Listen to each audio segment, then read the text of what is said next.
Okay, today I'm going to show you how to do a CV axle on 3rd generation 4Runner. This is mine, it's an 02. First thing you do, take the wheel off, put it up on jack stands, and then we need to get this black cover off right here.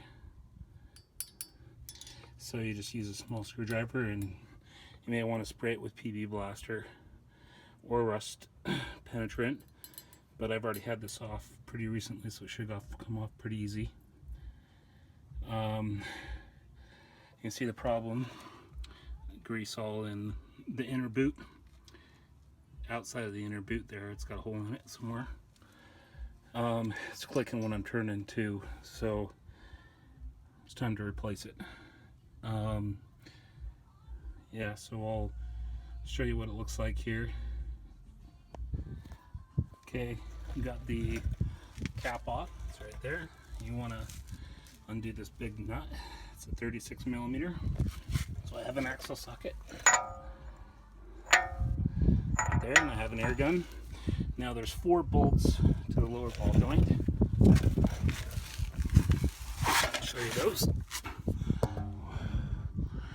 1, 2, 3, 4, and they're 14 millimeters. Right there, there's some brass on this. I just undid them with an air gun.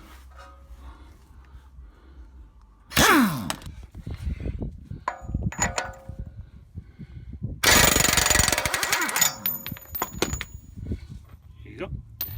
That's off. Now this thing should swing free and out of the way, so we can get this out. See how it pushes.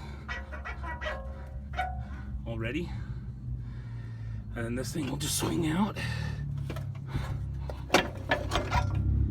just like that, and we'll be able to get the axle out.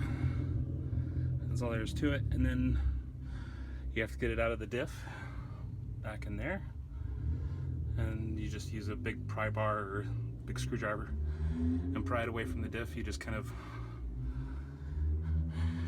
be kind of gentle with it, but be kind of forceful because it's got to get past the snap ring. So, okay, there's the half shaft. What I did is I used a hammer and that's what I used, and I just gave it a good yank, get it past the snap ring, and it came right out. So the installation is reversive removal. And then I'll show you how to fill the diff. You'll need to top it off. I lost a little bit of fluid, but not much. I might not even need to top it off. You do need a catch basin for the diff fluid. You can see it coming out right there. So this is what you need. It's a 10 millimeter Allen, and I use a socket. So I'll show you the hole. Actually, I didn't lose much fluid. Since it's kind of warm today, I'm probably going to lose just as much checking it. It was in the front, so this is the front of the vehicle. See the camber adjustments. I'm looking down the back, and it goes right here. And then what I do is I kind of clean this hole out.